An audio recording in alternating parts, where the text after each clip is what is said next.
Since the dawn of modern medicine, mental asylums or madhouses have earned a dark and troubling reputation.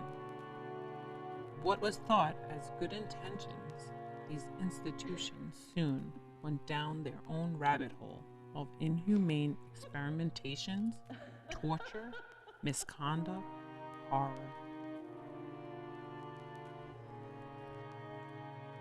To name a few, reasons for admissions can range from hysteria, greediness, seduction and disappointment, female disease, congestion of brain, overtaxing mental powers, novel reading, menstrual, deranged, business nerves, and more.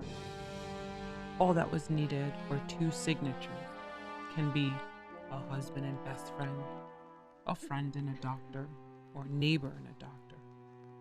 At one point, you needed 8 signatures to be released, meaning you will never get out. Willowbrook State School. In 1938, plans were approved to build a state-supported institution for children with intellectual disabilities on 375 acres located in the Willowbrook neighborhood on Staten Island in New York City. Towards the end of its construction, in 1942, plans changed, and the building was converted into a much-needed U.S. Army hospital. It was named Halloran General Hospital.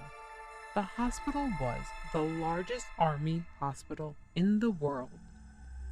And although needed especially during the Korean War, which the U.S. entered in 1950, Halloran Hospital officially closed in April 1951, handing over control of all the buildings to the state. By August, Willowbrook State School had already reached 2,840 residents. Despite its maximum state capacity of 4,000, Willowbrook housed over 6,000 intellectually and physically disabled children and adults by the year 1965, making it the largest state-run mental institution of its kind in the U.S. In truth, it was a warehouse for adults and children with mental or physical disabilities committed by parents who either didn't want them or didn't know how to care for them. Many sent their children to Willowbrook after being encouraged by doctors to relinquish their disabled children for the sake of the family, with no idea that they were condemning them to a life of agony, neglect, and abuse by those charged with their care. Willowbrook State School did not offer classes, social skills, or a better quality of life. Their classes consisted of unethical and horrific medical experiments on children of the United States. Throughout the first decade of its operation, outbreaks of hepatitis, primarily hepatitis A, were common at the school. At some point, all patients, new, children, adults, were intentionally injected with hepatitis and were treated like test rats. The doctor's reports were observations on how fast they would die. If that was not bad enough, there was plenty of harm done by physicians who failed to do their medical duty. There was also violence done by staff to residents, including rape, beatings, psychological torture, overuse of powerful drugs, and murder. From the years 1950 through 1980, there is an estimated 12,000 residents who died at Willowbrook, approximately 400 a year. Many who came to Willowbrook lived a short, brutal existence. They died because of neglect, violence, lack of nutrition, and medical mismanagement or experimentation.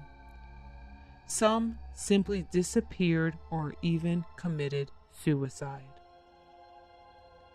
Conditions and questionable medical practices and experiments prompted Senator Robert F. Kennedy to visit in 1965. He proclaimed that individuals in the overcrowded facility were living in filth and dirt, their clothing in rags, in rooms less comfortable and cheerful than the cages in which we put animals in a zoo, and called it a snake pit. It wasn't until 1972 when Geraldo Rivera did an expose on the conditions there. Even with the public outcry, it remained open until 1975, when a consent judgment was signed and it committed New York State to improve community placement for the now designated Willowbrook class. In 1983, the state of New York announced plans to close Willowbrook. By the end of March 1986, the number of residents housed there had dwindled to 250, and the last children left the grounds on September 17, 1987. After the developmental center closed, the site became the focus of intense local debate about what should be done with the property. In 1989, a portion of the land was acquired by the city of New York with the intent of using it to establish a new campus for the College of Staten Island, and the new campus opened at Willowbrook in 1993. The rest of Willowbrook's original property is still under the administration of the New York State.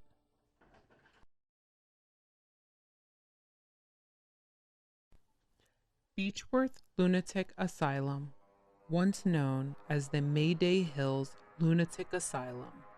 This institution is located in Victoria, Australia, and was among the top 3 mental institutions in the area as of its opening in 1867.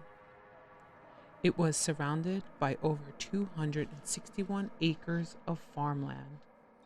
This was one of the few institutions that also utilized ha-ha walls. These ha-has consisted of a trench, one side of which was vertical and faced with stone or bricks, the other side sloped and turf. From the inside, the walls presented a tall face to patients, preventing them from escaping, while from the outside, the walls looked low, so as not to suggest imprisonment.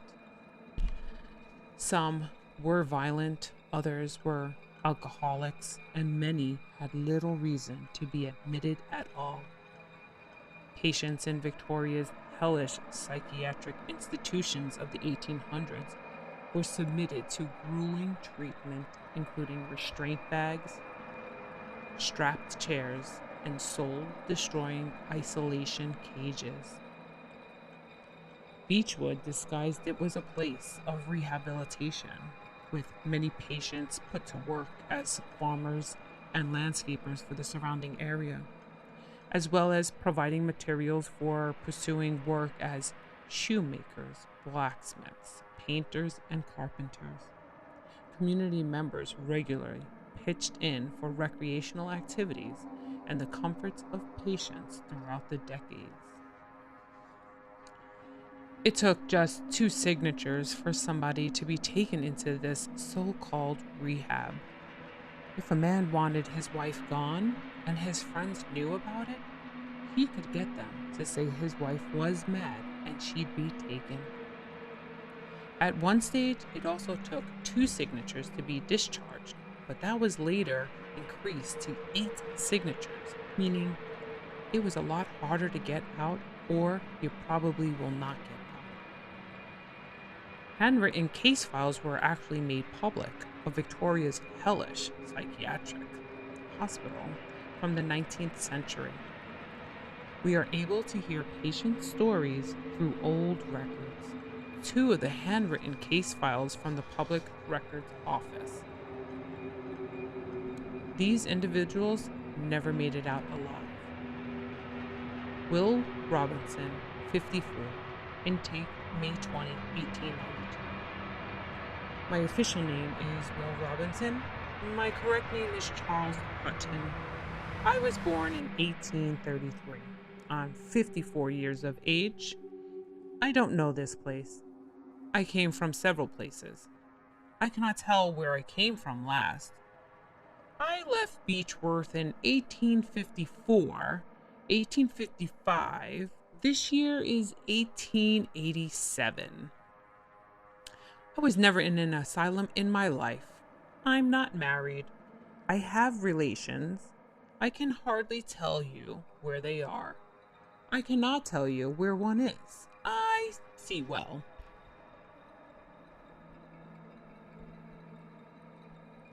Patrick Malone, 43, intake May 27, 1892. Patty Malone is my name. I'm about 20 years of age. I do not know the year. I never kept count. I was sent to Kew owing to my mother's fault. I was a bit wild. I was young. I might have been at fault. I was a bit wild, having a change like. My mother could tell you better. I was into drinking. I had a few words with my mother and sister, like. It was 12 months ago. I cannot remember the words. I never saw spirits or heard voices. I was never bad like. It was only a row with my mother and sister. I was lying down and she wanted me to go outside and I would not. She got her hair off and I knocked her about a bit. It is a long time ago. I did not do much, if I did anything at all. I did practice self-abuse, but it's a long time ago. I don't do it now. I would be dead in a few days if I did any work. By the 1950s, a change in methods resulted in physical treatment being implemented. These treatments involved straitjackets, restraints, and electroshock therapy to encourage calmness in patients who did not respond to recreational forms of therapy. Because of the excessive force of shock therapy, bone and ligament injuries became the norm that also caused the patient's body to contort in response to the electric stimuli. This institution closed in 1995, having a 127-year run, and possibly as many as 9,000 patients died in the facility. The darkness of this institution, however, did not truly appear until after it closed. Beechworth is said to be the most haunted places in Australia.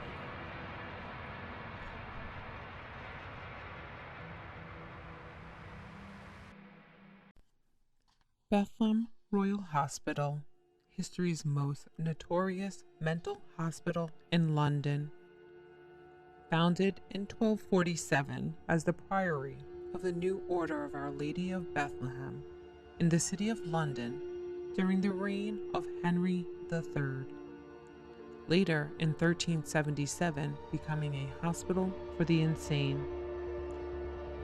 One of the distressing treatments invented by Erasmus Darwin, grandfather to Charles, was called rotational therapy and involved putting a patient in a chair suspended in the air, who was then spun around for hours. They were then dunked in cold baths, starved, and beaten. Mental illness was treated as a disease of the body rather than the mind. The patients were prescribed enforced vomiting, bleeding, and diarrhea to somehow purge their melancholic behavior. Moreover, caustic substances were applied to the surface of the skin of these patients to make it blister and burn, attempting to draw out the ill humors. The hospital moved a short distance to Moorfields in 1676, and then again to St. George's Fields in Southwark in 1815. This building consisted of a central block with 2 wings of 3 stories on either side. Female patients occupied the west wing and males the east. As at the Moorfields, the cells were located off galleries that traversed each wing. Each wing contained only 1 toilet, 1 sink, and cold baths. Incontinent patients were kept on beds of straw in cells in the basement gallery. This space also contained rooms with fireplaces for attendants. A wing for the criminally insane was now a new legal category, which separated criminal activity and abuse to non-criminal patients. By the end of the 1830s, Bethlem had a population of 364 patients. A notorious aspect of Bethlem was its availability to public, as a public attraction where wealthy patrons would often pay a shilling to gawp at the unfortunate souls locked in the asylum. It is said that Bethlem received 96,000 visitors annually. Is speculative in the extreme. This was the excuse because the asylum was not receiving enough funds. During major holidays like Easter, Thanksgiving, and Christmas was said to be the busiest season. What these rich gawkers did not know nor care were the beatings, torture, and experiments these patients went through so they may act out and give the public a good show. The plan being why the asylum was helpful to society and needed the funding to control this so-called population. Visitors were also allowed to poke, taunt, abuse, and unfortunately sexually abuse patients. This occurred as far back as 1598 and finally stopped around 1815. Women who had a lower social status and typically had less power and money were more vulnerable and therefore were sent away simply if their husband had got fed up with them. Photographer Henry Herring took pictures of Bethlehem patients from 1846 to 1858 in order to examine their faces for evidence of their mental health conditions. Eliza Jocelyn, 23, was admitted to Bethlem in February 1857 with the cause of her apparent insanity recorded as overworked. The young woman had been working as the only servant in a 20-room house and was unable to keep up with the work over winter. She became stressed because of the extremely harsh weather conditions and struggled to manage as every room needed a fire burning, and she ended up in Bedlam. During this time, women were thought to be at particular risk of mental illness caused by supposed disorders of the reproductive system. The 20th century ushered in the mental hospital replacing asylum, and in 1930 a new Bethlehem hospital opened in a more rural setting with patients living in cottages, taking classes, and recreating in the grounds. It is said that psychiatry medicine began to change ideas about mental illness where moral treatment should be implemented.